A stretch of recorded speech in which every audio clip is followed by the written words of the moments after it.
discretion advised. Now, here's Loveline with Dr. Drew and Adam Carolla. Hey, Yeah, we're here. Yeah, all right. Phone number 1-800-LOVE-191, 1-800-568-3191. Fax number 310-854-4455. I'm Adam Carolla. He is Dr. Drew. He's a board-certified physician, addiction medicine specialist, and a pedophile. Now, No. Drew. Yeah. Just got back from Minnesota. Yeah, how was that? Lovely Minnesota. Was there for the big Edge Fest thing they had. 30,000 screaming fans. Amazing. Got hit with a Birkenstock and some quarters out on stage. The kids love me. What did you say? Oh, they told me to stall for 10 minutes. Oh. You know, that goes over in front of 30,000 people. I can't even stall in my own goddamn living room. So much less at Woodstock. But I had a good time, and I got to say hi to a lot of the bands that we have had on the show over the past months. Gravity Kills and, who did I love so much? Verpipe? Verpipe wasn't there, but Goldfinger and No Doubt and everybody. So it was like a little reunion thing. So I had a good time. Nice. And Drew, what'd you do this weekend? Mostly cleaned up vomit. Fantastic. Yeah, my kids are sick. 2 of the 3 are just barfing constantly. It's just terrible. Now, can't you just keep them out back? At times. I mean, they're going to vomit. Keep them on the corral? Do you do it like you have a cat, Yeah. right? And then when your cat gets a fur ball, You pick it up and throw it you got outside. about 15 seconds to get. It's Well, like our kids, it's like a MacGyver episode. The cat is going to explode. You hear the cat go, and you pick the thing up and just start running, and it's heaving while you're carrying it. Same thing with kids, except you head for the toilet or the sink. Or you run for a towel or something. But it my poor kid. I spent my weekend with the family. It's Memorial Day. Happy Memorial Day, everybody. Or tomorrow is, anyway. And what? I had a little problem over the weekend. I didn't have a problem, but somebody came up to me. Yeah. I promised the guy I wouldn't say his name, but he's on the station over there, the Edge in Minneapolis. Yeah. And he said he had a little difficulty. He lost his erection because he was struggling putting on the condom. Right. And during that time, and what happens is the clock is running during that period. Precious blood is going from the penis to the brain. Right. Because right in the middle of this real visceral act. Right. You're getting it on, you're rubbing, you're grabbing, your brain's going 100 miles an hour, your penis is pressed up on the side of the jeans and everything. And all of a sudden, you have to stop and put the condom on. That's right. And oftentimes it's dark. Oftentimes you're drunk. If you're like me, you have sweat dripping down your forehead that's blinded you. You got a picture of Hey Vernon's Ernest in front of you, probably. Right. You don't want to look at the Ernest picture too long. And the point is but more importantly, you get anxious. You get anxious. If that starts to happen, you get anxious, you're done. Time to think is basically what screws you. And I thought, they teach people about condoms a lot, but they don't really. I was thinking, teenage guys, if you're listening, you should be going through some dry runs. You should be in your bathroom or in your bedroom with nobody else around, maybe just a stopwatch, and you should be going for time. You should be seeing, like in the military when they tell you to break down the rifle and clean it and assemble it again, and the master sergeant is there with a stopwatch. I mean, people should be doing this. At least guys should. Because then when the moment of truth is upon you, you want to be ready. You want to be like that Marine. I hate to say it, but I have to agree with you because really everybody should be able to put it on with one hand in the dark just to make sure they do it so they don't fumble and feel uncomfortable and they're really prepared. It's like practicing for anything else. I don't really agree with you, but in concept, I agree you know with what you. I'm saying. I know what you're saying. And I'm suggesting... It's ludicrous, but I have to somehow agree But with it makes a certain retarded sense, doesn't it? Very retarded. Nobody ever practices putting one on. That's right. You see it in the health class, they roll it over the cucumber, you get the idea. But, I mean, you could spend 10 minutes just putting it on the wrong way. That's right. I even forget to take the wrapper off sometimes if I'm really heated up. Let me say this. I have an invention, Drew. Oh, okay. The condom speed loader. Condom applicators. Yeah. Absolutely. You could incorporate it into the nightstand somehow, where you just sort of dipped and pulled back and pop. It was on. Yeah, like when they reload ammunition casings or something. All right, Drew, you ready to go? Thank you. You pulled the handle? I'm ready. All right. Rip 21. Hey, what's up, man? Hey. I'd like to say, like everybody does, but I'm saying it sincerely. You guys got a great show. Thank you. And both you guys are excellent. And when they pick Drew, whatever. I need both your opinions on this. Okay, come from a very alcoholic family, German, Irish, and Scottish. Mm-hmm. And I was at my cousin's bar Friday, and I stopped drinking for a while, but I was having a good time that night. I had a couple beers, and well, I almost got into a fight, and guess who with it was? Well, Green Beret from Nam, and I didn't know that. That's but he was lovely. drunker than me. But anyways, I got a problem with the girl. I haven't been active at all, sexually or relationship-wise, pretty much with anybody for 2 years. I'm kind of a loner. Everybody knows me in Lake County. I've gone to 4 different high schools. I've been all over the county because of my family and all the problems I have. But whatever. So are they all still alcoholics? My father is, my uncle is, and my All right, so let's get loaded and round up some Jews. That's like basically the family activity? What's that? That's the activity you guys do on the weekend? No, just me now, basically. I don't hang out with my dad anymore. Last time I tried to live with him, he tried to hit me with a 2x4. So. Wow. I'm sorry. I've been through pretty much everything, and girls I've been trying to stay with because I'm trying to get my life back together. I'm 21 right now, laborer, carpenter, electrician. You know where I'm coming from, Adam. Oh, I've been there. Yeah, and we talk about just about everything, and it kind of gets us by, you know? Yeah. But I'm right now not working, and I got some money. I got a little bit saved. All right. Well, enough about the history of Rip. Okay. Do you have a question? Well, wait a minute. Let me ask Drew something real quick, Rip. Hang on a second. Drew, you see a lot of patients, a lot of different nationalities and whatnot. Right. And you know that there's certain problems that go with certain cultures and certain nationalities. Mm-hmm. Now, a lot of people don't know this. Oh, yes. I mean, people think it's a joke. The guy's a Mick, he's a lush, you know, what have you. You're going to like this. This is really interesting. Tell this, because I love this stuff. Have I told you this before? You told me off the air, but I wasn't listening. And that is that there are really ethnic, regional, take a disease like alcoholism and other behavioral disorders, in fact, but alcoholism is the one that I know the most about. And there are clearly ethnic, regional potentials or probabilities that somebody is going to be likely to get this disease. If you're Scottish, if you're Irish, if you're Northern European, the reason I believe this is that alcoholics are better survivors, that they withstand natural selection better. If you look at populations of humans that have been wiped out repeatedly by war and famine, Scottish, how many times the English wiped them out, the Irish, same thing. The people that are left standing at the end of the battles are always the alcoholics. And you go watch the movie Braveheart. It's a perfect example of this. They're all alcoholics, but they aren't using alcoholics when they're fighting battles. They don't, they may not ever use alcohol even in their life, but they give birth to other alcoholics, and they're the only ones left breeding because everybody else gets wiped out. All right, so it's sort of like, I don't know if this is a good example or not, but guy gets in a car crash. The guy's loaded. I mean, the guy's got a I mean, .30. No. I mean, they're literally better survivors. They tend to pursue thrill, and so like in a battle and whatnot, they don't tend to turn around. They tend to go towards the action. But I know, but wouldn't that get them killed faster? It doesn't. Tends not to. They tend to have very limited fear too, as I experienced. All right, alcohol. so this doesn't sound like such a bad deal. This alcoholism. If people accept it as our society looks at it as some kind of a purely negative thing or some kind of weakness of willpower, which it isn't. It's just this biological predisposition that people need to deal with in a systematic way and get treatment for. Okay, so Drew says boozing is good. Rip? Can I make That's not what I said. That's what I heard. Rip, one comment on what he said? Yeah, go ahead. He is totally correct, but there's one other factor. We all have so much anger in us because what we went through from our alcoholic family. You know that's a different issue. That determines, to my estimation, how intense your alcoholism becomes and when it comes on. 100% Germans. One died at 56. One died. Yeah, but you had intense alcoholism. It was not. Yeah. Some people can live their whole life just with a predisposition for this disease. True. All right, Rip. I have your whole tree figured out. I've planted it. Cool. I'm going to pee on it in a minute. I'm going to pee on the family tree like a dog. Go ahead. What's your question? Unfortunately, I met a girl, and I didn't mean to. It just happened, which is a good thing, right? All right. When you're not looking, you get it. Okay, I met this girl in a bar. That's the first problem I have. Second problem is I would have totally fell in love with her if I got to talk to her more.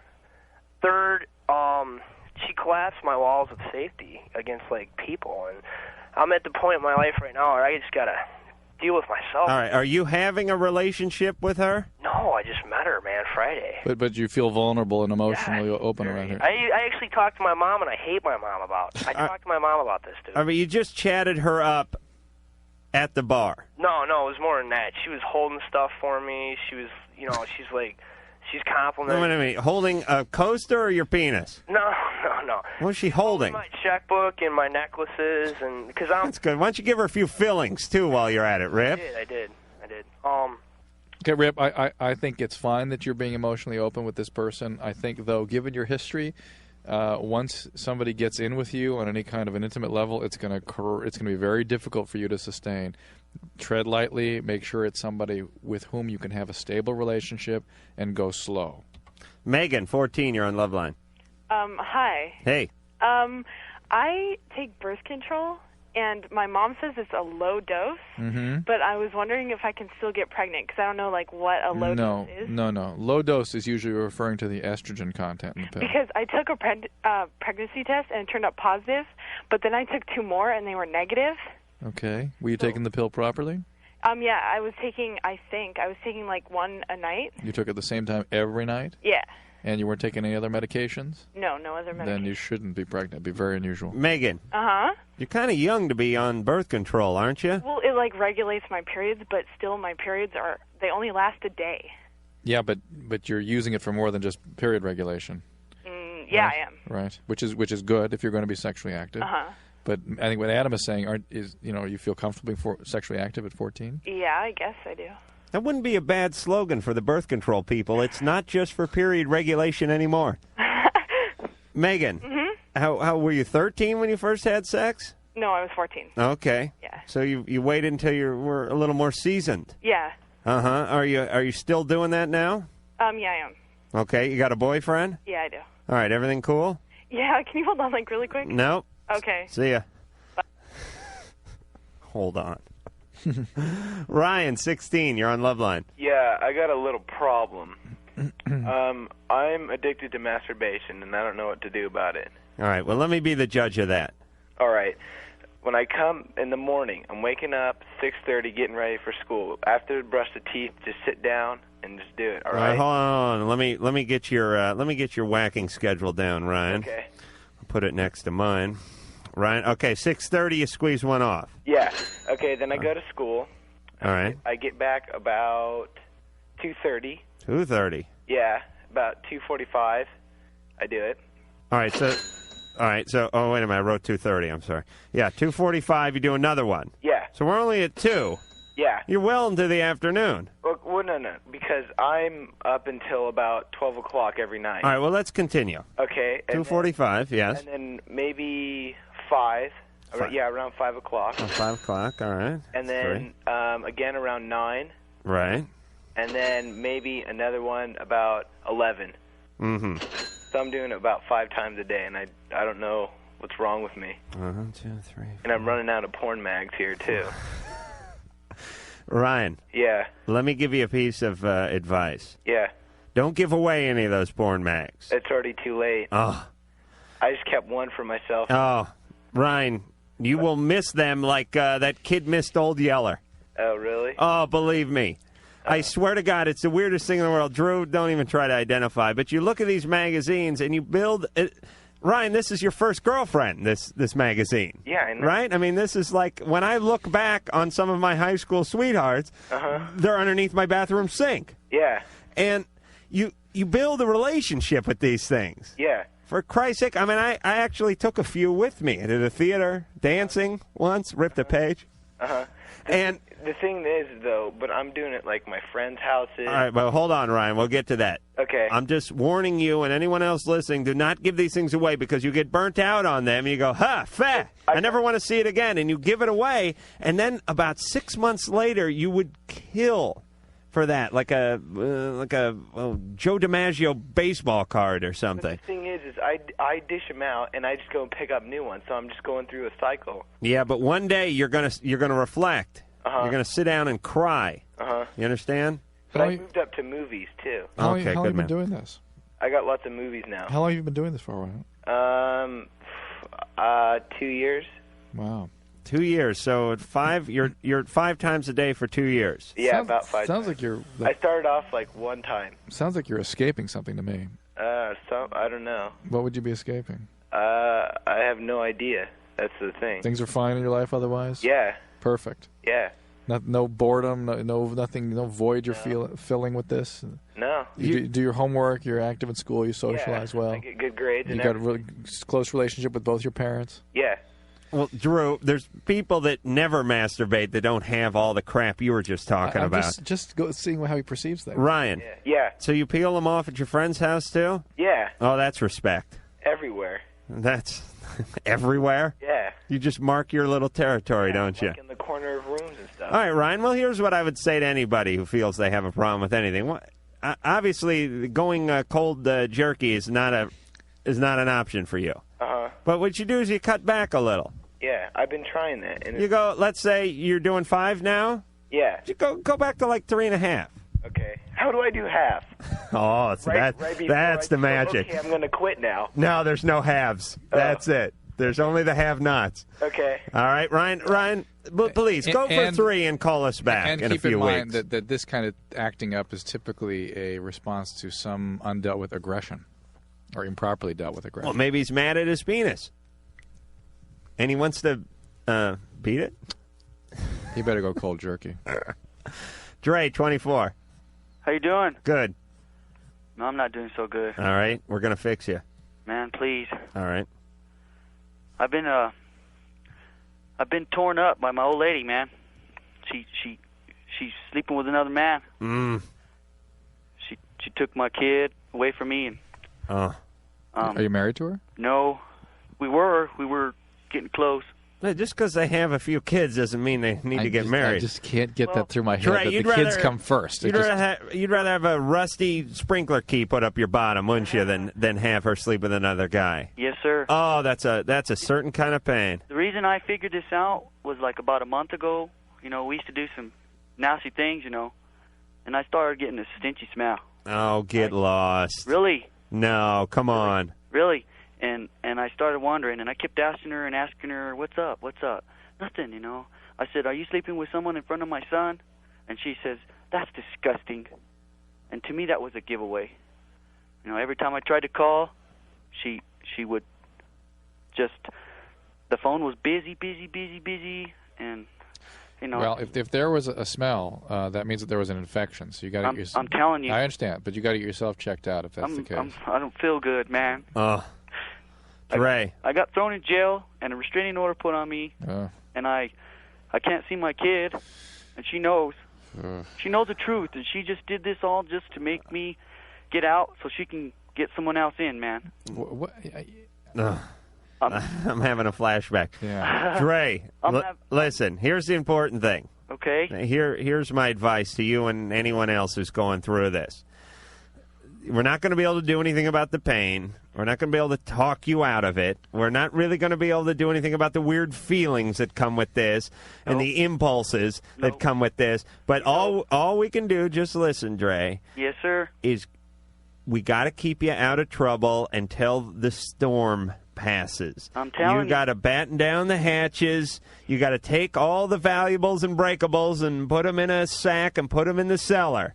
Because the storm, you're in the middle of the storm. And the important thing for you to do is to weather this without getting thrown in jail. Yes, sir. Without losing all custody or rights to the child, without hurting her or hurting yourself or hurting this third-party guy with the stinky penis. Ooh. All right, sorry. I had to work it in. Ooh. It's an entertainment show, Dre. I understand. All right, that's what the important thing is, because you're going to find yourself another woman, and everything's going to change, and everything's going to be good in a few months. It absolutely will, because it always is. Yep. But you got to get through this period. And you can't get through it by getting loaded and going over to her house and busting the restraining order or busting her window or busting her jaw. Won't do it, man. Just relax now. It's not a bad time to sort of like find yourself a little bit. I know that sounds corny, but I mean, do a little reflecting, Dre. Or just rent some porn. But don't get into trouble. I won't. It'll all be, by Christmas, this will all be a memory. So That's just... my birthday. What's that? It's her birthday. All right. Well, maybe it'll come back up for a little bit then, but you'll put a little coal in their stocking, and that'll be that. All right, Dre? I'm going to tell you something. I'm happy for her. Good. This is what she wants. She can have it. Good. Well, we'll keep she's got it, but just don't do anything stupid in the interim. That's where guys get. That's really the difference between criminals and law-abiding citizens. Is the criminals get in jail because they do stupid things when they're all heated up, and everyone wants to do it. It's just you can't act on it. You're going to hurt somebody, and you're going to screw your life up. Right, Drew? Correct. Right? Yeah.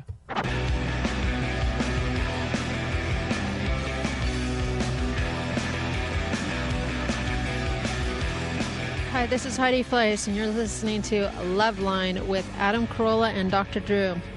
Two names that wish they could be found in the Little Black Book. Mm-hmm. Is she in the clink yet, Drew? I don't know. I'm not keeping track of the Heidi Fleiss story right now. Well, I'm not going to say anything about her. Because that always seems to lead to trouble with the... LA Vice Squad. Yes, the authorities, so no more of that. This week, Slayer, we have also Dr. Mancini from Melrose Place will be in here. Thomas Calabra, I think is his last name. Imperial Drag will be here, so we have a big week. But tonight, it's just me and the good doctor. 1-800-LOVE-191 is the phone number. 310-854-4455. Check the faxes. That'd be the fax number. Talking to the other room. Oh, okay. Why don't you do it during the commercial? All right. Gary, 17, you're on Loveline. Hey, what's up? Hey. Hey, you guys are in my black book. I just want to let you all know. Thank you. I got a big problem. We're listening. You're listening? Yes. Listen, let me just say this. Let me put this out there to all the listeners. Do not expect Dr. Drew and I to react every time you say one of those, here's what type of statements. We sit here all night, all week, and listen to a bunch of screwed up people calls. We could care less. Right, Drew? That's not true. Ah, come on, Drew. You don't care. You're a jerk. You're here for the money. No. Did you just say the S word? No, I said you're a jerk. And you said half a S before that jerk came in. But the point is we hear a lot of calls. Probably bigger problems than what you have, Gary. So do not expect us to go, oh, what? Hold on. Yeah. No, it's not because not care. It's because you're calling because you have a problem. Okay. No need to state the obvious. All right, I thought that you didn't care. Gary? Yes. Go ahead. All right, well, my parents just got recently divorced, and my dad remarried real quickly. He married a 27-year-old. And he's 40, and that was strange at first, but they've been married about a month now, and about 2 weeks ago she starts coming on to me, and it's like really... What was she doing exactly? Well, the first time I was outside in my backyard at my pool, and she came outside, and my dad wasn't home, and she was in like a bikini. She came over, and she was just like came down and sat next to me and asked for a back rub and stuff. Yeah. Huh? Yeah, that's something. Inappropriate. The back rubs. Yeah. That's... No, I said no, but then she got in front of me and took off the top of her swimsuit and was like, wow. I was like, oh, boy. I was like, Gary, how tough for you. I mean, it's so inappropriate of her to put you in that position. I mean, she is your parent. She may not. She's the stepmom. Hey, Gary, she is the stepmom. She is the stepmom. She was the Avon lady a month ago. She's not a parent. Well, she's not behaving like one, that's for sure. But that's what role she is in this family. Let me try to get a picture here, Drew. Hold on. What does she look like, Gary? God. Well, please, it's important. all right. Slow down. Go ahead. About 5'8", brown hair, long brown hair, real nice body. Mm-hmm. But she's my stepmom. Right. Now, I'm not saying you should do anything, but I want to know, you're 17, you're going insane, right? Yeah. Sexually? Yeah. I mean, you're pretty hard up. Yeah. Yeah. I mean, the dog has to walk backwards in front of you, right? Yeah. Yeah, I know. Like right into the little doghouse. They used to back into the doghouse. I know how you are at 17, and that's, just seeing some breasts at 17 is enough. And yet Gary is healthy enough to understand that those kinds of impulses do not overwhelm him, and he sees this as ridiculous and inappropriate and scary. I'm sure it was frightening to you and confusing, and thank God you didn't do anything. Well, maybe he did. Let's hear. Well, because I also have a girlfriend, and she... All right. Gary sounds like a good guy. Gary, did you do anything? Huh? All right, she took the top off. Yeah, and I was like, straight up, I asked her, I was like, what are you doing? And she was like, she didn't say anything. It was just weird, awkward. It's like right. a flash. Okay, then did she basically just put the top back on and go in the house? Yeah. Okay. And you haven't said anything to your dad? No. Well, also, this wasn't the only thing that happened, right? Well, I mean, she'll come by and, like,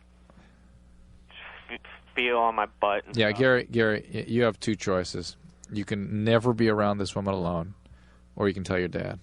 I think those are your only two choices. Well, there's a third choice, but you should call the police. No, there's not a third choice. What is the third choice? Well, what is the say it? I want to hear you say it. He could have sex. He could not do that. That is not a choice. I'm not saying it's the right choice. The third It's choice. the third choice, though. Third choice. He could contact the police because she's actually contributing to the delinquency of a minor. Oh, look, it takes him an hour to get out to the house when there's a prowler in the yard. It take him 4 days to show up at Gary's house. Well, if I tell my dad, I don't know. I mean, I know that's probably a good thing to do. I don't know how he's going to react. That's bad. No, I think the first thing for you to do, you can think long and hard about whether or not you want to tell your dad, but the first thing to do is never be around her alone. You got that? Because this woman, I'm sorry, but she's crazy, and there's no telling what kind of risk she'll take or what's going on. She has no boundaries. She, this is somebody that's capable of a lot of things, and this is just the beginning, I suspect. Your dad will find out soon enough. You don't have to run out and tell him immediately. You've got time to think about it. But in the meantime, never be alone with her. Oh, yeah. She's definitely going to move on to the pool man. I mean, once Gary snubs her. But what I would suggest Gary do is Gary talk to her and say, look, you know what's going on. I know what's going on. No. And it better end right here. I don't because if Dad finds out what's going on, what? No, because if she's crazy enough to do all this stuff, she'll either threaten him in some way to try to she'll manipulate him in some way if he continues to have contact with her. She will. He needs to end contact, not be around her. He lives Seriously. in a house with her. Avoid her. I'm telling you something. Avoid her. There's then tell the your dad. kitchen. Then tell your dad. She comes down the hall. Then tell the dad. Then she's got to tell the dad. That's it. He's got to tell. I'm not saying avoid her. You can't tell people to avoid people who live in the same house. It's like telling two hamsters to avoid each other in a habit trail. But he can avoid her. B, he can certainly not be alone with her much. All right. I think he should threaten her. Blackmail. Absolutely. She'll win. Always works with... He's 17. He's 17. Yeah, but he's got the mind of almost an 18-year-old. Lee, 31. How are you? Good. Well, my question's not as trivial as his. Anyway. As trivial as his? Well, I feel kind of awkward. No, I was married for like 7 years. I have a couple of kids, and I'm having difficulty getting back into the swing of things, dating, sex, and all that stuff, because the only person I ever slept with was my husband. Really? Yeah. That's kind of refreshing. I would definitely bring that up. Well, another twist to the thing is I care for my brother who has AIDS. Oh, my goodness. All right, don't bring that up. Okay. All right, so you bring... All right, let's just backtrack here for a second. You bring up the fact that you've only been with one man. Right. You don't bring up the brother thing. Well, yeah. And you may want to enhance the only been with one man thing is that it had almost no penis. Well, I have all these desires, and my friends want to set me up with all these people. Mm-hmm. But I'm kind of particular. You know what I mean? I don't give it away to anybody, even though I have these desires. I'm just not going to... That's fine. What's wrong with that? Well, it just feels kind of weird, because it's kind of hard to get back out in the dating thing. And why don't you date with no intent? Just date to get out and socialize and interact with people. True. I mean, don't be so worried about having sex or having a relationship. Just get out and start. The hormones are overwhelming sometimes. She's going through that change. She's going through what we were going through when we were 17. Right. Except for we had to go through it with a voice cracking and acne on our forehead and funky Brillo hair, and what a cruel joke God plays on us. When you say we or us, I mean you, me, and humanity. Everyone who wears pants and had nappy hair and. Well, all right, Lee. Yeah. How long's it been since you've been with a man? Almost 2 years. Oh, my groin hurt when I heard that. Do you pleasure Lee? Do you pleasure yourself? I've tried, but I have 2 kids, and it's kind of difficult. Well, it's not. They'll wake up and get in bed with me, so. Lee. Yeah. But there's always time to pleasure yourself. Do you know what I'm saying? Well, I was raised Catholic too, so. Okay, but it's time to drop the crucifix and pick up the vibrator. Okay. You understand? you're getting older. You're getting into your prime. You're going to start going batty. Yeah, that's true. And it sounds like you're pretty picky. I am very picky. Which is fine. Which is fine, but I'm just saying in the interim, you better come up with a contingency plan, and that would be pleasuring yourself. This is true. Okay, now that I've talked you into masturbation, yeah, go out and date, and you don't have to have any intent behind it. Not all dates need to end up in sex. Well, yeah, I know that. Believe me, I know that too. All right, Lee? Okay. So just get out there. Okay, and I want to thank you because you came up to our area recently for a benefit concert, and I want to thank you for doing that. Well, where was it? San Luis Obispo. San Luis, beautiful town. Yes. You never find a man there, though. All right. I was all the man that town ever knew, and I left. Yeah. All the men left when I pulled out of San Louis. Oh, they hate that. Matt, 20, you're on Loveline. Yeah, what's happening? Hey. Hey, you guys are the greatest. Thank you. Okay, I got everybody down here in Fresno to listen to you guys. I just wanted you to know that. Oh, good. But I want to know about nitrous. Is it like, what can it do to you?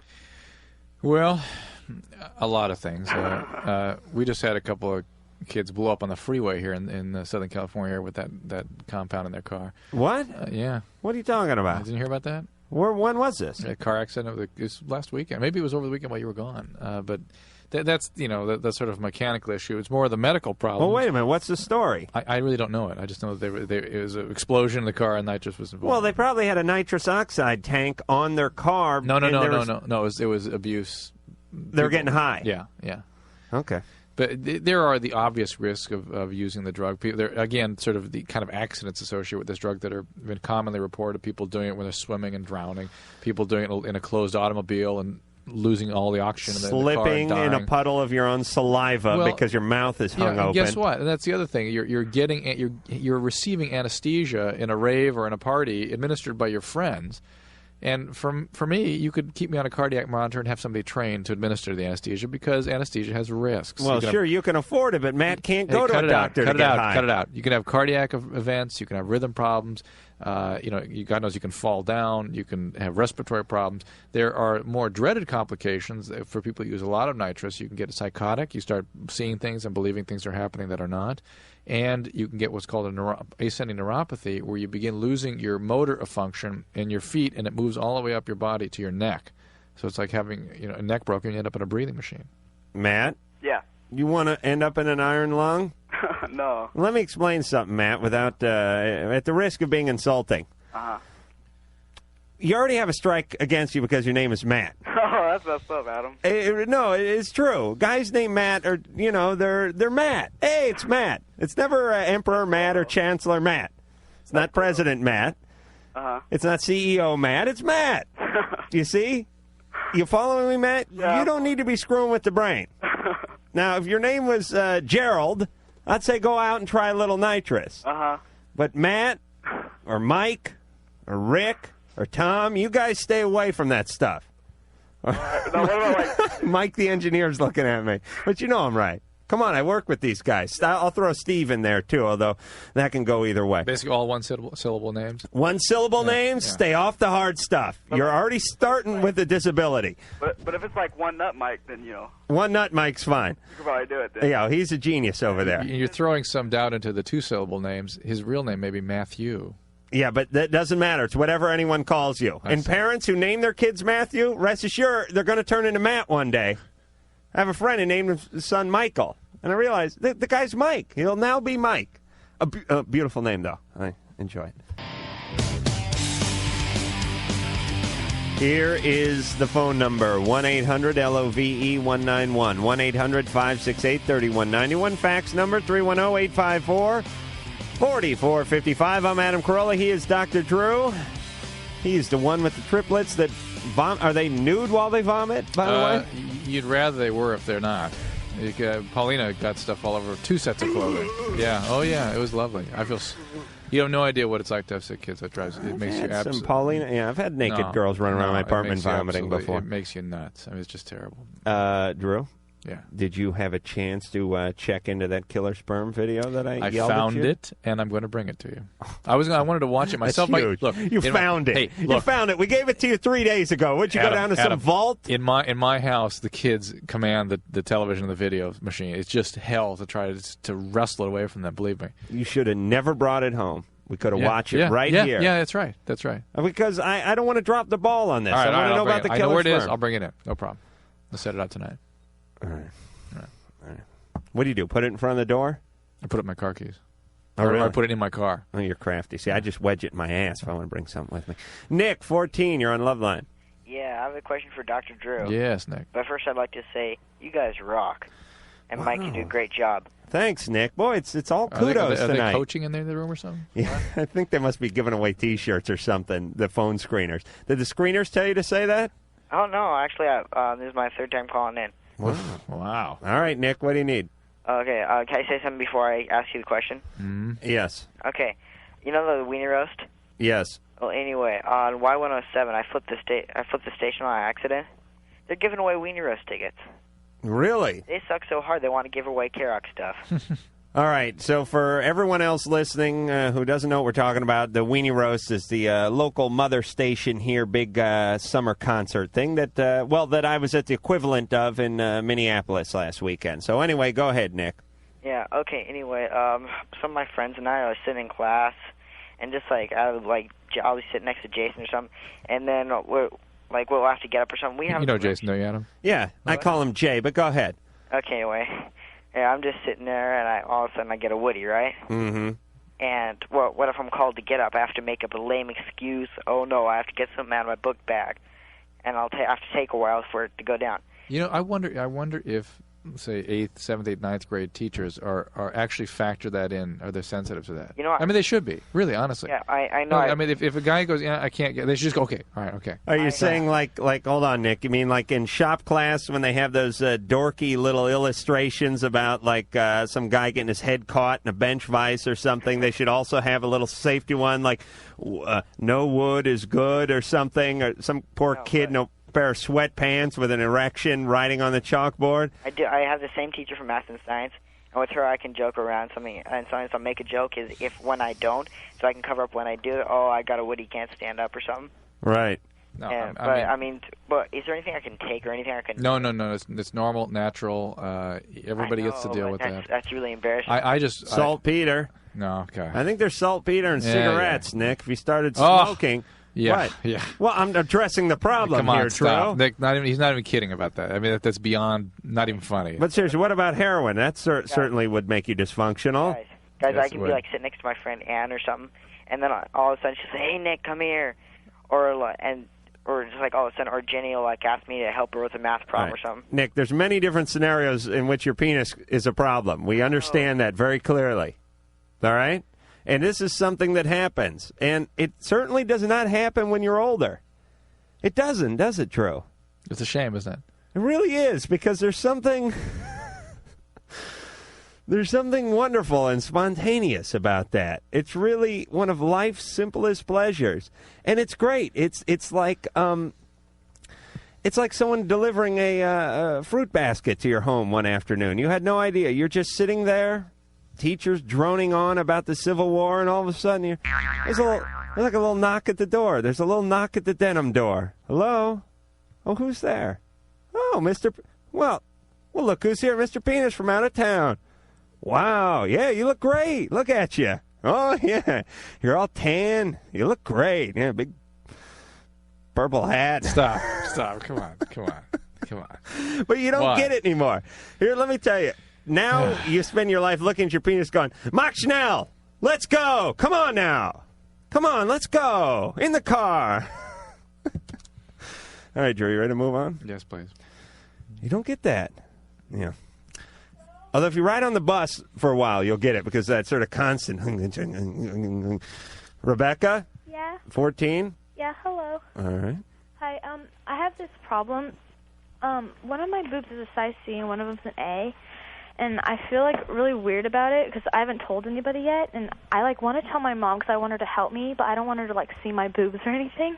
Oh, you should tell your mom. I mean, it's normal. It's very common for that to happen. Like how many girls? Oh, most women, not most, many, if not most, Really? have at least some asymmetry. I should go to like a doctor. Hang on, Rebecca. Hold on.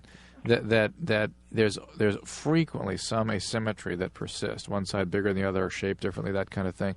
But as you're developing, that can be even more pronounced. So it may just be that way for a while. It doesn't mean it's going to necessarily stay that way. Oh. Okay, but you should tell your mom. This is the kind of thing you should start to feel comfortable talking with your mom about. Because I told my friends. Isn't that amazing? Tell your friends first. They all they freaked out, and they haven't like talked to them since. I don't want them to go around and tell everybody and stuff. Do you sleep on your side? What? Do you sleep on your side? Yeah. That could be something. Drew, seriously now. Is that something? Yeah. Which side? The big side. It's like God's kickstand, that C cup. It's holding you up. Well, it hasn't been that bad because there's these things called accents that I saw on TV, and they're like gelatin. You can go in the water with them and stuff. And I don't know, it's like not that bad. But do you think I could get like a boob job at this If that's it, if in 1920 this is still the same, then yeah, that would not be a problem at all. Yeah. Okay. Okay. And All right. even if the other talk one, to your mom. Talk to your mom. Rebecca. Yes. Even if the other one balances out to C, and you're 19 or 20, you can still get a boob job. Out? Oh yeah. Yes, yeah. Rebecca. It frequently balances out. Yeah, absolutely. One of my ass cheeks was bigger than the other all the way through high school. Or hairier. The hair was always evenly distributed. Huh? True. You're always going there, aren't you? Remember your Hippocratic oath, Drew. I'm remembering. Not to mock people and their afflictions, their disabilities. This is no different than any other handicap. Hair on the ass is no different than then leave it there. Losing one's eyesight. Then leave it alone. Deaf, losing a limb, perhaps. It is the same. As a matter of fact, I should get special parking. Like a little blue thing that I put up on the dashboard with like some guy with like a nappy ass and like a guy with a lawnmower or something. It's something that enables me to get the prime parking. Do you think so, Drew? Oh, sure. I'm going to make a campaign. Yeah. I'm in the media, so I'm going to start this. Good. Brian, 25. Yes. Dr. Drew, about LSD usage. Yeah, what's up? Yeah, I've done that, or I did it in the past quite a few times, and I have problems with anxiety. I'm just or anxiety and depression, actually. I'm just wondering if there's any correlation between. Have you ever heard me speak about that before? A little bit, yeah. Okay, and that, in fact, is the most common thing that happens from LSD, and I worry about it like crazy for people that do even a modest amount of that drug. Any exposure to that drug before the age of 15, any large hit, any exposure above, say, 20 or 30 times, we don't know how many for a given individual, is highly correlated with this kind of symptomatology, beginning usually like 10 years after you stop using. And it's very chronic and recalcitrant, and it really needs medication to get better. How long ago was the last time you used? I haven't used it for a number of years. Yeah, and that's usually the case. It's years later, and that's why people who use it are able to maintain such massive levels of denial about it. It's like, oh, everybody, so-and-so's using, he's fine.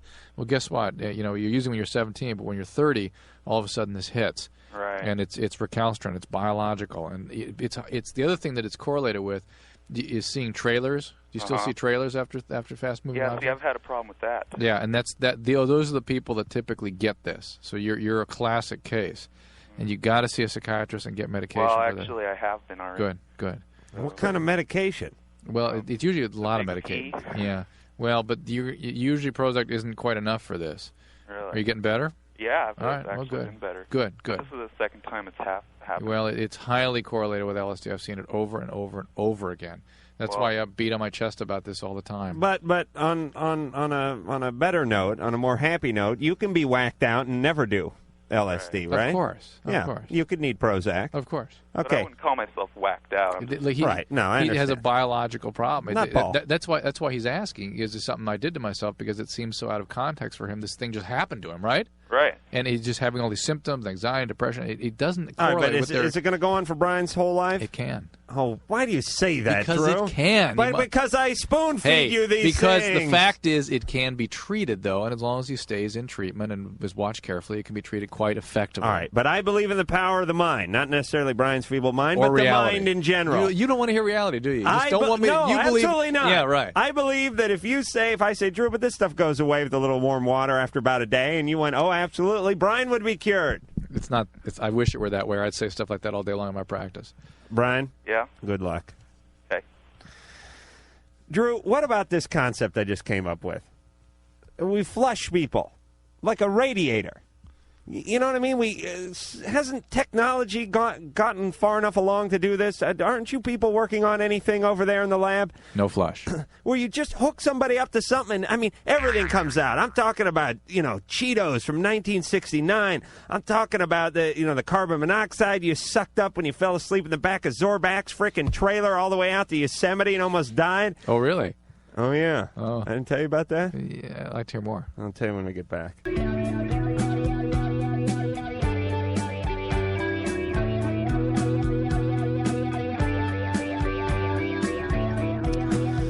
Well, next week, kiddies, we have Slayer. We have Dr. Mancini from Melrose Place, and we have the band Imperial Drag. So, full plate. What did I say, next week? Yeah. I should say later on this week. Totally, we should not be working tonight. It felt weird driving in here. I felt like I was at Bobcat's house. Really? I was at Bobcat is having a birthday party. Oh, really? Son of a bitch, turning 34. Oh, wow, he's young. He's young. Amazing. He's done so many. Adam Sandler was there, and Michael McKean, from the other half of Lenny and Squiggy and all the Spinal Tap and all that, and a bunch of other celebrities who I can't recall right now. Great food, live band. Wow. Lives in a big house on a hill. It turns out he lives only a couple miles away from me. Huh. I came up there, was having the time of my life, And you had just to when the come barbecue was getting fired up. Beer.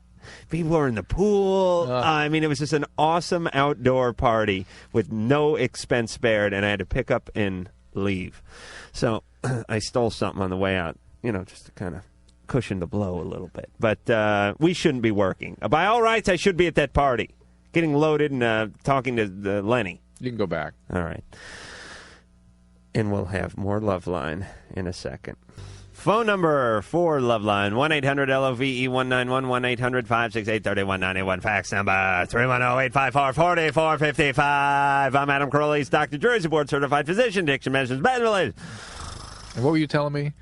We were talking about something as we walked. Zorbac. Oh. Yeah, now, my mom will listen to the show on occasion, so I want to tell her name is, well, I don't know. But, Ma, if you're listening, please relax for a second here. She didn't know about this story? Well, no, she knows about this story, but she'll kill me because she's very reclusive, my mom. But she's a very quiet woman. But my mom went through a little stage, as many parents. I'm now, actually, I'll be 32 tomorrow. That's right, birthday. yes. Thank you, Mahalo. The deal is, our parents were hippies, a lot of them. A lot of them went through that sort of stage, and my mother... It was not a good thing for the kids. Let me tell you, my mother, as far as the hippie, my mom was like, she was driving the VW bus. She was the king hippie. Yeah. She really was. Yeah. And, did all the things that the hippies do, which is not work and smoke a little hooch and make some sandals and arts and crafts. The hippies are basically in arts and crafts because they can't afford real tools and things. So they basically buy a bunch of leather and they stick a bone through it and they turn everything into a hash pipe. But she was going out with this guy named Zorbac. Zorbac was sort of the king hippie. She was like queen hippie. And he was a cool enough guy, sandals, peace, love, and all that stuff. And this is 20 years ago, and we were going camping because that's what hippies do because you get in touch with nature that way, and it don't cost anything. And this guy drove it was like a Partridge Family bus or something. That's another thing you could do when you're a hippie. You could take old stuff like farm equipment and stuff and turn it into your car. This guy drove the slow kids bus? Right. He drove like the short bus. Right. And we're driving out to Yosemite or Big Sur or something, it was a few hundred miles. And this guy had like a screen door in the back of the thing. You know, it was like a screen on the back window.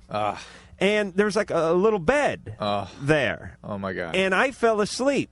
And all the exhaust was being sucked back.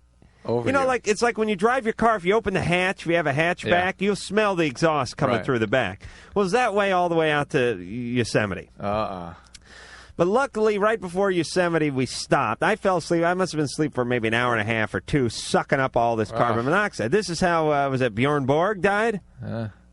Who was the tennis guy player? died? I forget who it was, but yeah. Yeah, it kills you. It's a great way to go. I don't recommend suicide to anyone listening, especially not if you're filling out any of those books. But if you're going to kill yourself, this carbon monoxide, it is painless. Yeah. Because what it is it's like you start sucking it up and you go, I'm sleepy. And you go to sleep and never wake up. Yeah. So I was about to never wake up, but Zorback got the munchies. God knows why. And we stopped at like a Albertsons or some market on the way there. And they left me in the car and they went in there, in search of, snacks and lighter fluid and God knows what else you need when you're camping. And I woke up for some reason, and I wandered into the store looking for them. And I was staggering all over the place. Wow. I went to the back. There was a bathroom in the back of this market. I fell asleep on the tile floor. My God. Some guy had to, some bagger had to come wake me up and rouse me and get me out of there. Some woman wanted me. Why is this, too, by the way? And then I'll not go on any longer. And, Drew, you don't know this because you don't get stoned.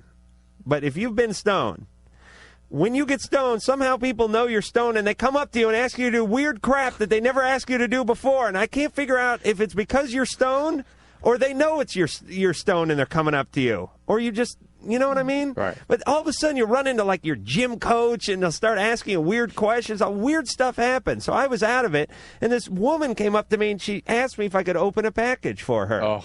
Like a thing of pretzels. Oh, my God. And I was, like, struggling with this. I was biting on it, and I was, like, kicking it, and I just fell over, and somehow then Mom and Zorback found me there in the, cleanup aisle 3 and dragged me back into the van. Did they know immediately what had happened, or they thought? I told them I wasn't feeling right, and they surmised it was from leaving the back window open. Oh, my God.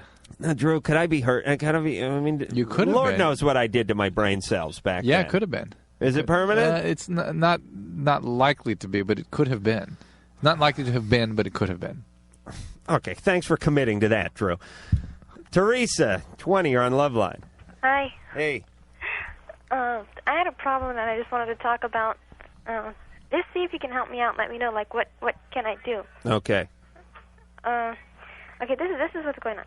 I was supposed to be married, and 2 weeks before my wedding, my mom takes off with my fiancé's uncle.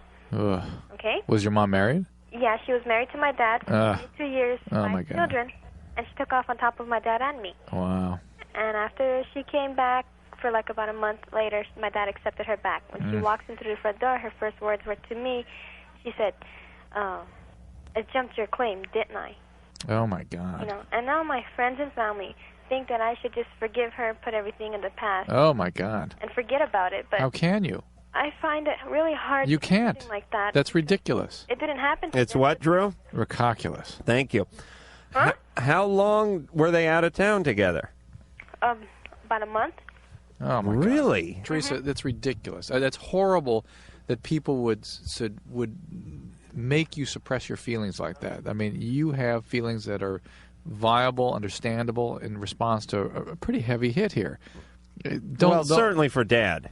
But let me tell you, Teresa feels abandoned too. I mean, look at her. Not only did she abandon the mom, abandoned her. Embarrassed. She embarrassed her. She invaded her new family. It's just terrible. She could have ran off with Zorback. I mean, things could have been worse. But it's not the first time she's ran off on top of my dad. When I was 13 years old, she ran off with the kid around the corner. She was 36 and he was 17. Ugh. Wow. She was off with him. Mom is not too healthy, is she? No, she's not at all. Is she doing drugs? Huh? Is she doing drugs? Not at the time when I've known her. What does that mean? Not at the time when I've known her. I haven't seen her for like about a month and a half now. But she still calls now and then. I just won't answer her phone calls. What's your dad doing? I mean, did he take her back just so he could be mean to her? Because that's what I would have done. No, he took her back to try and straighten everything out and keep our family together. For the kids, Yeah. Yeah. Straightening her out would be as easy as straightening out corrugated siding. Yeah. I could imagine. Yeah. She sounds like she's so wrinkled. Yes. She's like a prune. This Yes. person. Yeah. Yes, I would just cut my losses with this one, especially after the second night. First with the neighbor kid, and next time with Uncle Lou. Yeah, but now you're thinking like her dad. What should Teresa do? What should Teresa do with her fiance? All right. So you still want to get married? No, No, you're not getting married anymore. no. I broke up with him. And also understandable. I mean, well, think of all the baggage going into that marriage she would have. Plus, she's 20. Do you think a 20-year-old should be getting married under circumstances like this? Let me think. No. Okay. No. But what do you mean under circumstances like this? I don't think a 20-year-old should be getting married even with a gun to their head. All right. But Teresa, but still, you didn't have to ruin or cut off the relationship with this guy. Well, because it's his uncle, and that means if I married him, that means I'd have to see his uncle now. Oh, she'd feel angry with the husband. Guy, you know, his name is Larry. They call him Kojak. I wouldn't want to see him, and I can't stop him from seeing his uncle either. Your mom ran away with a bald guy or a dead guy? Bald guy. Okay. He should have been dead. All right. So you hate your mom. Definite. People are telling you to do something that you don't want to do, which is forgive and forget. Right. But she's humiliated you. Right. And it's so embarrassing for me, too. Right. Okay. So here's the deal. Your fiancé's out of the picture. You don't care to repair that relationship. No, even if I wanted to, I couldn't because it wouldn't. All right. It wouldn't be a blessing from the rest of my family. All right. All right. Here, Teresa. Let me say, you Catholic? Yeah. Well, Okay. Listen. Forget about the family for a minute. I hate to send this message out to the youth of America, but sometimes your dad's an a-hole, your mom's a bitch, your mom runs away with the neighbor kid, and Uncle Kojak humiliates you. There comes a time, especially at age 20, when you realize, hey, my parents suck.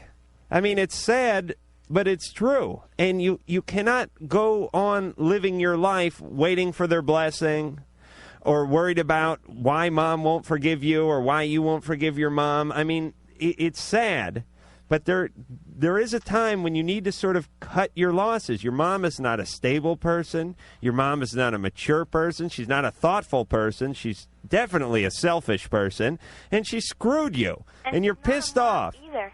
And she's not a mom. Right. She's not That's right. Mom. So why patch something up with someone who's not a mom? I mean, maybe, 20 years from now or 5 years from now, but you don't need to do it now. You can go on. As a matter of fact, this makes people succeed in business. Believe me, all the business people I know who are go-getters are all pissed at their parents, all pissed off at their mom, and they're going to go show the world. Come on, Drew, you know what I'm talking about. The successful people, they're all whacked out. Right. Dr. Drew, tell me if I'm wrong. If anybody should apologize and make up, shouldn't it be her, not me? Oh, if the story that you're telling it is accurate, then of course. She even came in and told me that she jumped my claim. Yeah, Teresa. With a smile from ear to ear. It's ridiculous. It's ridiculous. Yes. It's ridiculous. It's ridiculous, Teresa. But I turned around and told her it was only fool's gold. Yeah. All right, that's good. You guys are don't even going worry tit about for tat over there. Don't even worry about telling her. Just worry about getting on with your own life. Mm-hmm. All right. So it turned out to just be pyrite. But that's all right here on Loveline. If you learned nothing in high school, how did you learn that? I think I learned what pyrite was before Zorback poisoned me with that carbon monoxide, and it must have stuck. So really, you had like this huge education in high school. It just vanished after the carbon monoxide poisoning. They were grooming me for the West Point before the whole carbon monoxide thing kicked in, and then I went to carpet cleaning. Yes. All right, Ben. Yeah. 22. Yeah. Hey. Yeah, I got a problem with actually more along the lines of I need some information towards smoking marijuana. Mm-hmm. I noticed that I get real uncomfortable when I'm out in public or when I'm at work. Even like when I'm sober though. Like if I get high that night, I go to work the next day or whatever. It'll stay in your system a couple of days. Right, and I'm familiar with that, but I get real uncomfortable being around people, and I find myself wanting to be antisocial in a way. Some people react that way to that drug. Are you antisocial anyway? No, I mean I smoke weed so regularly and for so long that. So is it becoming more pronounced lately? Yeah, definitely. Yeah, what'll happen after you smoke it for several years is you'll start to have mood disturbances, you'll start to get irritable, you start to get forgetful, you start to have trouble socializing with people, you have trouble concentrating. And this is the biological injury on your brain from the pot. No, but I'd say a small price to pay for having a good time. Well, it's substantial. Actually, it's quite a large price to pay. See? See, Ben, I said that just to coax the correct answer out of you. Thank you. Of course, I don't really feel that way. The problem is, if you're really a marijuana addict, it's very difficult to stop. People usually either switch over to something else, or they have to get some kind of intervention, some kind of help, because it's a pretty serious form of addiction. And, see, it's not necessarily the addiction to where I feel that I need it, though. Then don't do it. I don't feel that I need don't do to smoke marijuana. Then don't do it. But I do it because I like smoking marijuana. Well, that's how everybody. Every addiction is about that. That's every addiction. Yeah, and the fact is, when you stop, unfortunately, when you at this level, when you stop smoking, those mood problems get a lot worse. And they can really be quite severe when you try to stop for up to the first year after you stop. Really? Yeah. All right, Ben. All right, thanks a lot, guys. Get some help. And my guess is if Ben ever stopped for 10 minutes, he would eventually need it. That's right. He just never waits long enough He picks to up the find out. pipe before he actually needs it. That's right. But actually, and needing it is a relative term. I mean, addiction is not about withdrawal or dependency. That's dependency. But it's about being unable to tolerate being without the substance, not because you have withdrawal, just because you don't like how you feel without it. You want to use it. Right. You so you're respond to saying the reinforcing effects of the drug, and so you use it. Right. Any reason? And so you're addicted to something if you continue to use something in spite of consequences. Oh, okay. This guy's having he just mentioned all these terrible consequences. Hey, but I like to use it. Well, guess what? If you weren't addicted, those consequences would have made you stop a long time ago. Jennifer, 31. Hi. Hey. I have a question for the doctor. Yeah. What do you know about the fen-phen diet? A fair amount. What do you want to know? What you think of it, and I have prescribed it. For a while there, when the press was so hot about this, somebody would come in and demand I prescribe that to them at least once an hour. That went on for about a month. Same person? No. Okay. And for some people, I have prescribed it. I think it is a reasonable risk for people that have medically relevant obesity. That is to say, the risk of taking medication like this is less than the risk of staying obese. Drew, am I right to say that medical obesity is defined by being 100 pounds over your target weight or average weight? That's a reasonable way to describe it, yeah. That's one way of describing it, but that's a reasonable way. But what this is phentermine and Pondiment. Pondiment is basically an antidepressant. Phentermine is basically speed, an appetite suppressant. It is absolutely out of the question for people who are addicts or who have mood disorders. But if you the Pondiment, interestingly, has in laboratory animals been shown to cause the same changes in rats in their brain as ecstasy, as MDMA, which are rather substantial. So I worry about the long-term effects of the Pondiment. What type of change? Disturbances of the normal architecture in the region of the brain called the amygdala. Now that was in higher doses than you would usually give a human, but not that much higher. Hey, Drew. Yeah. Let me ask you a quick question. Why are we so closely related to the rat? I mean, why do they test everything on rats? I don't like that. Because, well, I like maybe a chinchilla or something. For these issues, something furry, cute. For things like addiction and mood problems and mood centers and things like that, our brain is closely related to theirs. Yeah, but you're seeing how big a rat's balls are. I mean, it's like half the size of their body. Those rats' balls. I've never seen that. Oh, you haven't? Yeah, you got to go to the right lab. Yeah. Oh yeah, tremendous. So Jennifer, I have my real concerns about this, but again, if the risks, if it's medically relevant, if you're diabetic, hypertensive, and it's important for you from that standpoint, then yeah, by all means. Jennifer, how big are you? I'm thin now. And it does work, by the way. And if you have an eating disorder or ever had an eating disorder, it's also out of the question. Because you just chuck it right back up, right? No, it's because it just reinforces the pathology of an eating disorder. Oh, okay. Oh, you're thin now? How big were you?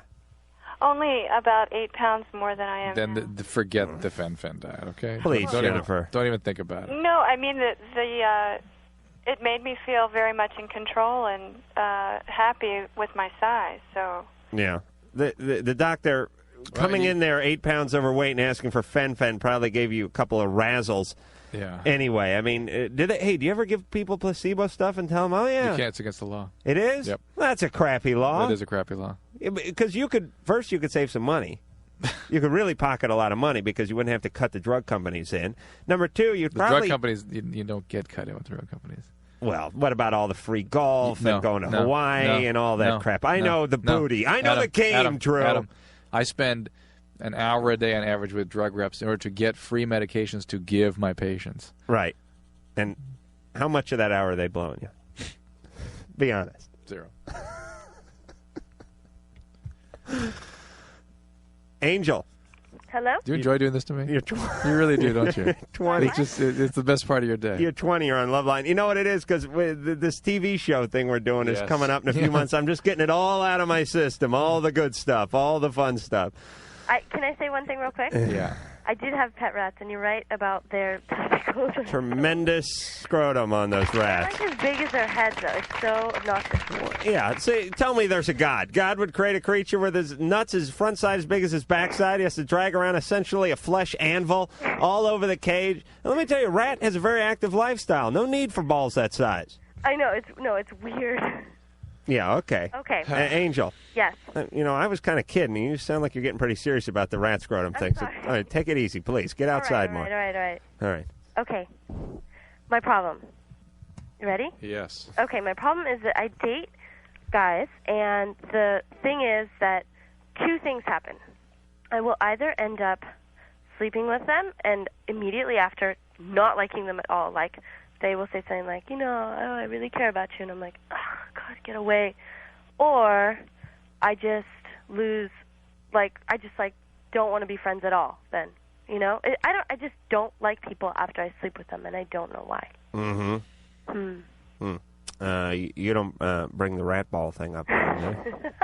No. Okay, good. So keep that to yourself. You go out with these guys, you sleep with them, you never want to see them again. No, and I feel like some weird guy who's just mean or something. Right. You're doing what guys do. And honestly, it's really sad that people end up liking you more when you care less. Right. Oh, they love that. I don't know why, though. It makes me really, mad at myself. Let me tell you how the human nature is. You take some crap, you put it on a fishing string, someone will walk up to it and reach down and you pull it, they'll chase right after it. Big, stinky hippo flop. They'll chase it all the way down the street. Get hit by a car chasing hippo flop just because it's going the other direction. I know the psychology of the man and the female. I don't know what to do. All right, Angela, let me ask you a hypothetical. What? What if you were with a guy who was as big a a-hole as you? Wouldn't you be attracted to that? Yeah, but... All right, hypothetical. I come over there, I sleep with you. All right? Yeah. All right, now, I sleep with you. And when I'm done... You never call me again. When I'm done, I'm done, and I take $5, I mop my brow off with it and stick it to your forehead and say, thanks for the lay, babe. Oh, my God. I'll see myself out. Now, tell me you wouldn't dig me. No, see, the thing is, I don't like people that are initially that rude. I wouldn't like somebody who's rude. I think I pick, pretty normal people to, hang out with or date. And I've even tried to make, a little guideline, just be friends with guys. But it's when you achieve some degree of intimacy that you... Right when they like me, then... Right, it's when you're on the line to be close with somebody that you reject. Ugh, sorry, I don't want it. Yeah, that's the bottom line. But I don't have, a trauma, But you don't, you have whatever. You're scared. Yeah, you don't want intimacy right now. You're afraid of it. You don't want to let him in. I don't know why, though. Everyone wants to be happy with, someone. Yeah, but some people don't want to risk the happiness, the alleged happiness, for the sure disappointment that's going to happen when they break up, when you catch him sleeping with one of your friends, or when he runs off with Uncle Kojak somewhere. Somewhere somebody disappointed you in such a way that you really haven't gotten over it, and you're just having trouble making yourself vulnerable again to that sort of a trauma. Right. Mm-hmm. Yes. See, she lets them in one way, but she does not let them in where it counts, Drew. That's right. Where it counts most with a woman. With anybody. I'm talking about the back door. Okay. Hello, this is Jackie Mason. Do you know what Loveline does? They straighten out your problems with your love life, and we do it better than anybody. Did he say we? I don't know. Because he was on the show for 5 minutes. What? No bagel? He didn't get a bagel and he left. People think I'm making fun of it, it's like I'm doing some kind of Jewish shtick here. But seriously, did he not want to know where the bagels were? No, he was mad about that, yeah. That and that he wasn't getting paid. And we do it better than anybody. Hey, Jackie, it's 10:30 in the evening. We got the Goyim here manning the mics. We don't know anything from bagels at 10:30 at night, for Christ's sake. Pamela Lee comes in here. She's got to buy her own Pepsi. That's the beauty of Loveline.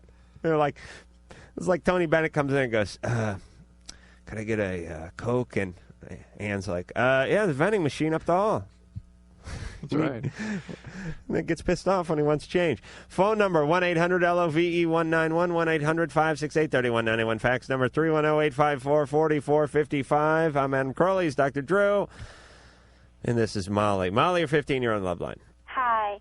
I have like sort of an embarrassing problem. Oh, that is so good. Go. Well, I'm 15, as you know, and I'm really thinking about having sex with my boyfriend, really. And but the thing is, his fantasy is about having a threesome. And I talked to my best friend about it, and she's really into it, and he's into it too with her. But I'm just so scared, about STDs and stuff. But I've never really had feelings for women. Wait, this is your first sexual experience, or your first with him? First, yeah. Ever in your life? Yeah. Do not even think about having a threesome.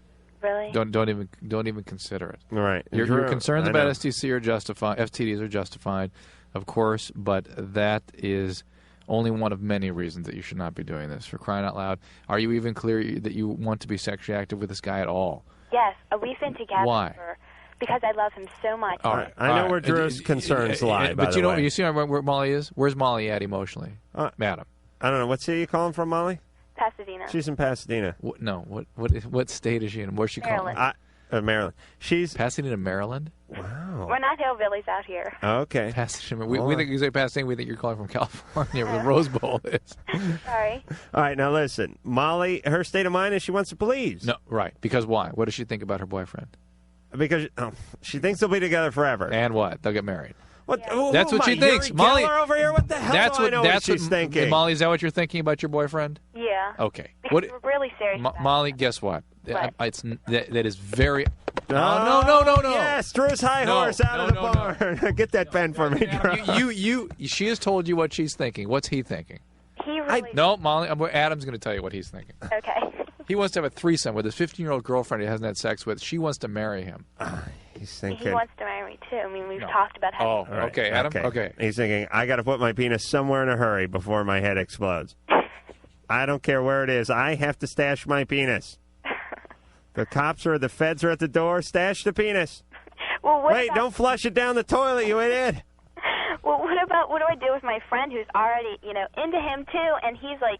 What do you think's going to happen if he sleeps with her and you see that? I'll kill her. All right. Well, that's what they're planning to do in front of you. Oh, no. He will not. What do you think I don't know what's going to happen. What do you think a threesome is? I honestly don't know. Hey, Molly, this is not somebody who is handling your emotions with respect or care. I mean, she's my best friend. All right. Well, I don't know why she's. I don't know what's going on with her. Maybe this guy's manipulating both of you. But your boyfriend is being very destructive, potentially, with your feelings. How old is he? Well, she's like 16 and a half. How old is he? He's been with How old is he? He is 16. This guy, 16. I guarantee you, is not thinking seriously about getting married. Really? This guy's he's thinking talked about having kids with me and everything. He can talk about it all he wants, okay? Yeah. But he is not. His desire to be physically intimate with you is to be physically intimate, not to be emotionally intimate. Well, we've been together for 2.5 years. Excellent. Then keep it that way. But by all means, do not have a threesome. Relationships in which threesomes get involved never survive. Yeah, especially at your age. You got to be a rock star, really, to pull that off, and even then, it's difficult. Well, I could. All right. Molly, if you want, first of all, if you wish for this to survive, in no way it will through a threesome. Really? No way. So do you think my best bet is just to have sex with him and? I think your best bet is to be very, very careful with and just him. kill the best friend. No, I think you ought to think twice before you have sex with any of these people. And let me tell you, if this guy hears this, he's putting a bounty out on your head, Drew. Do you realize what you've just taken away from this 16-year-old? Yeah, but that's all he's concerned. Come on, you put yourself in his shoes for a minute. What was he after? What was he thinking about? Was he thinking about marrying Molly? No. He's not thinking about marrying That's her. what Molly thinks he's thinking about. Well, I know, and you enlightened Molly. I just can't. What the hell is everyone going? I mean, when I was 16. Just to find a penthouse in a garbage dumpster was like, for Christ's sake, that's it. This is going to hold me till graduation. I would hold it over my head, and a beam, the clouds would part, and a beam of light would hit me, and it'd be, and then, my dad would drive by, but That was the Holy Grail. I mean, for Christ's sake, just the Vegas ad in the back of the sports page where the chick was wearing a sequence halter thing. That was your sex life for that year. Threesomes. Ridiculous. And he's ridiculous, and he has them talked into it. Yeah, that's ridiculous. Wow. We need to educate our young ladies a lot better. This guy's going to be a salesman. Yeah. He's already auctioned off his penis at age 16. Stanley? Oh, hello. Stanley, you're 16. You're on Loveline. Yeah, hi. Hey. Yeah, hi, Dr. Drew. Stan. Yeah. Well, I have this problem with my dad, and it hasn't been solved. It's been going on for years. And then, well, let me start from yesterday. I just went out. I bike everywhere. So I just went out, and then I got a haircut, and he didn't like it. And then he always gives me money and stuff, and he spoils me all the time. What does Your that mean? dad? Yeah. What do you mean? He gives you money? Yeah, he gives me money all the time. Yeah. He spoils me, and I don't want the money. But see, Son of a when he gives me bitch. money all the time, I can't say you're right. Right. It's too. So it's you're too... being abused. Yeah. Yeah. Yeah. So I can't believe that. Give them some kind of 800 number for parents who give them too much allowance. True. Certainly, there's people who Stan, can help. What's your question, Stan? Well, I don't have a question. It's just that what can I do? It's just, and then I'm doing really bad in school. I used to do really good in school and everything too. Yeah. And I mean, the only problem me and him is just he wants me to get good grades and stuff. And when I don't get good grades, he just threatens me and stuff. All right. I don't know exactly what's going on, but at the very least, you sound very depressed. Yeah. And the most sensitive barometer of a person's your age mood is actually your grades. If your grades suddenly drop, there's a high probability. Yours were always down, Adam. So Well, no, I did. I started with a sort of high D, and I switched to a low D by the end of high school. So I think there was a certain form of depression going on with me. From bad to worse. But indeed, it sounds like you are depressed, Alan, and you ought to find maybe a counselor at school or somebody you can talk to about how you're feeling. Yeah, so but you need to sort through this fast, so you can try to pull out of this and get more productive in school and start feeling better.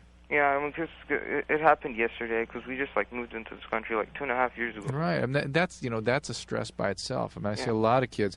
Southern California now has got lots of different people that moved in the last 10 years. I haven't seen my No mom. kidding. And everyone go back, by the way. That's my message. You haven't seen your mom? No, I haven't seen my mom in 2 years. Why?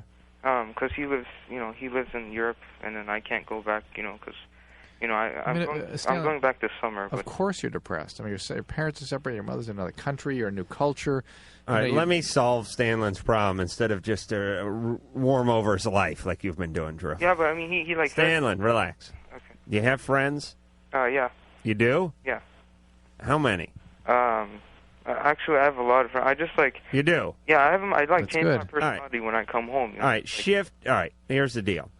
Shift the personality and your attention a little more to the friend side. Now, you're not going to be able to patch up things with your dad overnight. It's a long, slow project.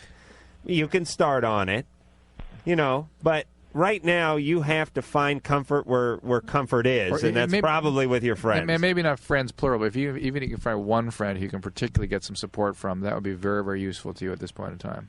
Okay? Yeah. All right, Stan. That's All true. right. That's good advice, Adam. Solid. I was? All right, and let me something that just popped into my head. It's a real freakish thing, but he was talking about high school, and we're talking about grades and that kind of thing. I just want to give a quick message out to Mr. Gregory. If anybody knows Mr. Gregory. What school? Taught at North Hollywood High. Taught driver's ed. How old was he when he taught you?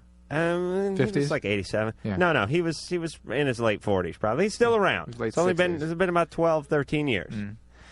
He taught driver's ed. I took driver's ed. He failed me. Driver's ed?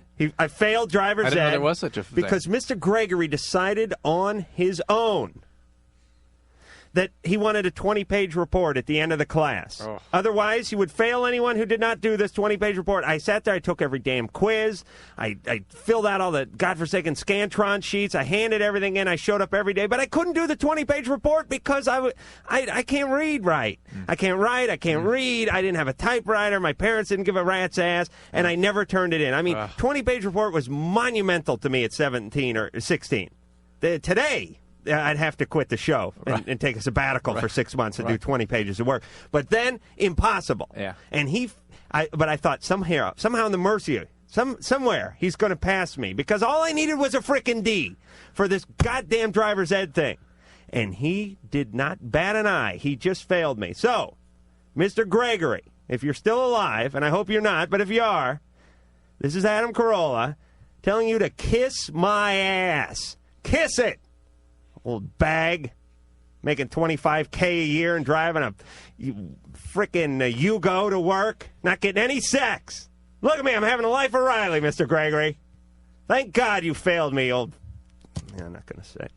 All right, so again, Gregory, kiss my ass, and Dr. Mancini will be in next week, so we got that to look forward to.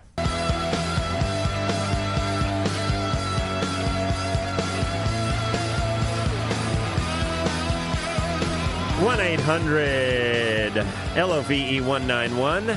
Phone number, Loveline. Fax number, 310-854-4455. I'm Adam Carolla. Later on this week's Slayer, Thomas Calabra, I said would be in next week, but it is kind of next week because it's Sunday. It's upcoming week. This week, yeah. Anyway, before Friday, these people will be in here, Imperial Drag, and producer Ann will be in, too. She's off having a lovely vacation. Is she, or just off? She's off. Yeah. Yeah.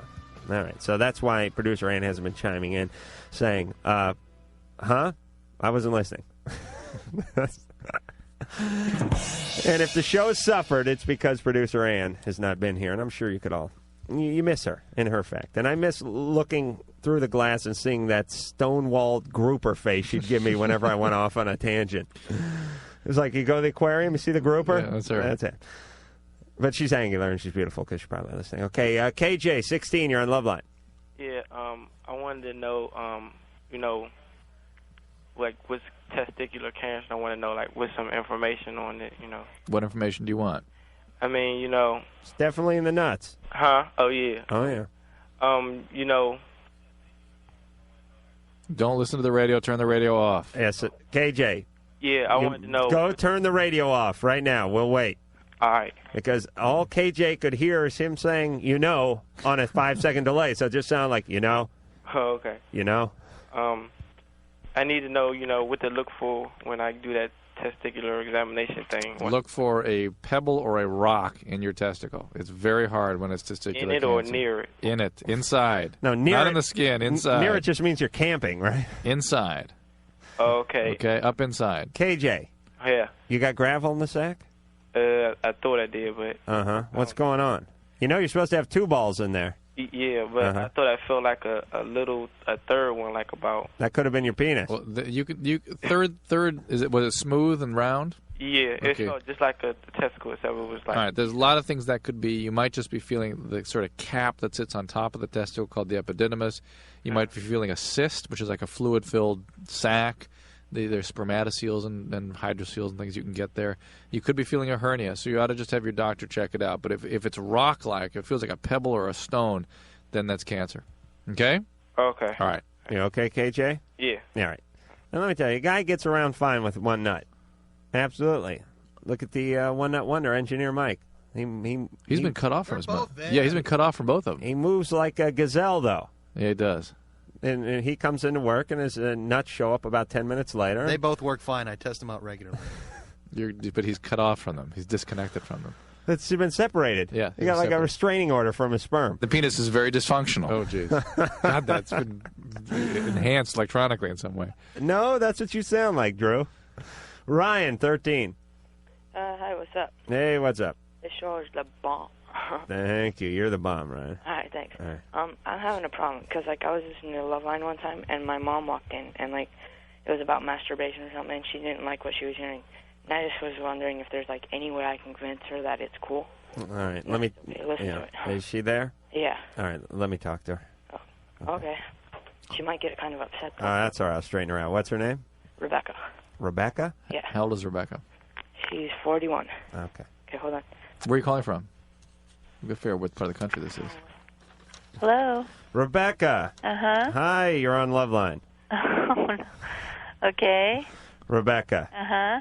Now, you're lovely, son, Ryan, has told us that you're a little upset about him listening to the show. Yeah. Oh. Am I really on this? Yes, absolutely. So don't make a fool of yourself. But let me say this. I'm Adam Carolla. This is Dr. Drew sitting in for Dr. Drew tonight. Now, listen. Where do you want him to learn this stuff? Out on the streets?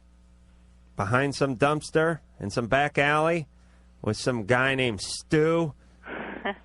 Dressed up in a sailor suit with a wind-up cap? Well, but Rebecca, more the important thing is we point out to kids here is the consequences of the actions that Rebecca? Uh-huh. The consequences of the actions that these kids get into when they're acting out with these things too young or at all. In some cases, I mean, it's really about them learning from their peers and the kind of craziness they manifest and the trouble they get into when they try these things out and they do these things that are unhealthy. And here's the reality. I've never masturbated a day in my life, but it's important for me to sound like I have because I have to identify with the youth of America. You see? Yeah. You know how it goes. And Rebecca, you're not so old that you don't understand feelings. Lay off Rebecca. Oh, no, wait a minute. Rebecca, you were young once. Right. That's why she doesn't want him listening. He's afraid how it might influence. You had certain feelings and certain desires, did you not? Yeah. Now, you probably did not have a good forum in which to learn this information, did you? Did something maybe something happened to her because of that? Trial and error. What happened, Rebecca? What do you mean, what happened? Young pregnancy? No. Mm-hmm. Any molestation in the background? A counselor thought I was, but I don't remember. All right. Well, at least you were Did screwed. my son only give my first name? Yes. Yeah. Okay. We would never give your last name. We had a little counseling. Did he try to hypnotize you? Why? No. Find out whether she was actually molested that's or not. not a good way to do that. That's not. No.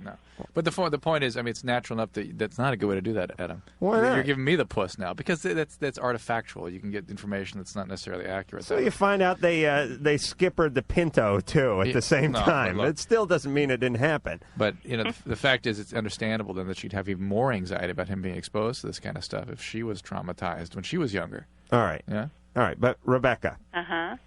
You don't have any real objection to this show, do you? Well, I mean, we're Christian, okay, and I'm getting married a week from Saturday. What? And I've been married twice, and I've... All right. So you're not a great Christian. Pardon me? You're an okay Christian, but you're not a great one. No, I mean, my fiancé and I have been together a year and 7 months, and we have not... Oh, you haven't? No, we haven't. Well, because you had so much the first 41 years. No, that's not why. It's because of my beliefs. All right, but let me tell you, you're sharing these beliefs with your third husband. How much conviction can you have? I mean, come on. Me and my third husband we're very religious. Yeah. Yes, we pray all the way to the adult bookstore, as a matter of fact. We do? Please, Rebecca, this is your third husband, and you're giving us a lesson on religious morality? Listen to yourself. Yeah, but she'd been through. She was sexually abused when she was younger. No, I did. And she can't, or abused in some fashion, has trouble sustaining intimate relationships. Obviously. And now having the structure of the church could really help her. All right. There's nothing wrong with the church. Thank God it's only once a week, by the way. You don't want to do it every day. Well, I disagree. All right, Rebecca. Going to church is once a week. All right. I know, but God is always within you all the time, except for I think when you're in the bathroom. But I'm gonna look that up. But I pray in the shower. So. Are you serious? Because let me tell you what Ryan does in the shower. Now let's be serious for a second, Rebecca. Listen, please. Here's what happens. Here's what we're worried about. You take Ryan, you bring him to church, you dress him up, you take care of him, and every time the topic of sex comes up, you tell him to douse it, put it out, wait on it, wait till you're married, wait till you're older, wait till you graduate. It's okay to say that, but to say don't think about it, don't listen to it, don't hear it. Right. I'm exist. saying this kid will snap in a couple of years. He'll be sneaking out the window. He'll be going over to the neighbor kid's house. Next thing you know, he knocks somebody up. I'm betting it's... Just because he doesn't listen to Loveline? Oh, absolutely. No. Oh, wait a minute, Drew. I disagree. What about your experience with food? You know, how come I can hear two people but only sort of hear the second one? Because, are you talking about Drew? Yeah. No, because Drew feels like he should get paid for the show, but doesn't really have to do it. He sits back in his chair. Cut it out. His high horse goes by every 10 minutes. Is it true that Drew is Christian? No. No. But I'm a physician, and I try to look at these things from what's healthy and clinically appropriate. I am a devout Christian, by the way. I can tell you that the Lord giveth and the Lord taketh away, and he is going to taketh your son to a brothel by the time he's 16 if you do not give him a little freedom. You cannot keep him repressed. He's got all kinds of urges right now. Yeah, but at least let him see the consequences of what these things do to people. So If you hide it Are completely... you saying that I'm supposed to let my son just, go to bed with people? No. You're not supposed to let him do that, but you let him let him make his own decisions about that by showing him the consequences of what happens when people do that. Yes, Rebecca. All right? Mm-hmm. You'll let him listen. You listen, too. And have your... Well, I have. My fiance has, too. Good. He's heard some things that didn't sound appropriate, and that's why I walked in and heard my daughter listening to it, and... All right. It didn't... I'm not let's just get to the bottom line. Do they have any of the lying around? Any what? Okay, forget it. Yeah. That's enough. We don't need them. Oh, God. Let's go to this one. Come on. I'm embarrassed enough. What are you embarrassed about? You. Oh, please, Drew. Come on. Let's keep going. What? No. No, keep going. Right. Keep fine. What? No, yes. Mike won't let us. It's time to break. Yeah, we're almost out of show. Well, let me just recap for just 1 second. Now, one time you went on a tirade about kids have nowhere else to go for this information. I like that. Okay, that was good. And let me tell you something, too. It's hard to tell your kids to, think about good Christian fellowship with the third husband sitting around the house. Right. See, you have to lead by example. Kids are very sensitive to hypocrisy, extremely sensitive. That's right, and if I knew what that meant, I would be sensitive to it as well.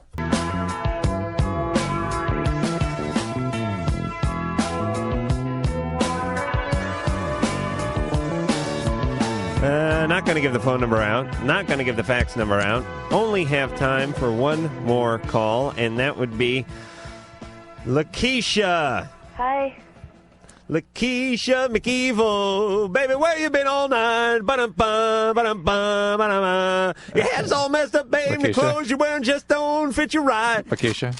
Yeah, thank you. You remember that Blood, Sweat, and Tears song, Lakeisha McEvil? We got just a couple minutes here. Oh, okay, go ahead. Okay, I have this problem. I used to be on cocaine for 2 months, and then I moved, so it was hard to get it. But I've been lately I've been hooked on pot daily, a daily thing. I do it at school, at home, stuff. And every Friday, me and my friends go out and drink and stuff. You're 15. You're 15, boy. Yeah, I'm 15. 2 years, 2 months on cocaine. Okay. Yeah. All right. So you want to know how to kick everything? No. I like pot. Well, which ones don't you want? What do you want from us? I don't want to be an alcoholic because my whole family. Oh, okay, all right, Drew, go. You already are on your way. Okay, just because you haven't chosen alcohol doesn't mean you're not going to be an addict. If you have the biological propensity to be an alcoholic, of which if your parents are alcoholic or one of them or both is alcoholic, your probability of inheriting that genetic makeup is about 50% on average. And if you are addicted to pot, addicted to cocaine, it suggests that you have that biological propensity. The problem is that at your age, to become this involved, this intensely, suggests that there's something else going on also. All right, 30 seconds, Drew. You got to get some help, Lakeisha. This is a critical time in your life. If you keep going down this path, there will be irreversible consequences. Okay. Okay. My friends get scared of me sometimes because I get violent. Which is all part of the picture here. Please get some professional help before you do something that makes it something you can't come back from. Okay. All right, Lakeisha. Okay, thanks. All right. And by the way, nothing wrong with your friends being a little intimidated. A healthy respect for you in a physical way when you're 15 years old, because it's basically either you're kicking their ass or they're kicking your ass at age 15. It's one or the other. All right. So better they should be scared of you. But something about the healthy environment you grew up in. Not because you're taking elephant tranquilizer and have the strength of 30 men. All right. That would be known as an unfair advantage. Let's get out of here. I want to thank the lovely Lisa for doing the phones tonight, the beautiful Sherry for working her magic on the phones tonight, the one not wonder, engineer Mike, for sitting there and doing whatever it takes to make this show go out every night. I'd like to thank myself for coming in here and doing at least an average job behind the microphone, and Dr. Drew for coming in here and putting up with my shenanigans for the last 2 hours, and we will see you tomorrow night. If you are still listening, you may feel the urge to touch yourself. You've been listening to Loveline. The opinions expressed on Loveline, especially by Adam Carolla, are not necessarily those of the staff, management, or sponsors. Or even the character voices. Loveline, produced by Ann Wilkins for Westwood One Entertainment.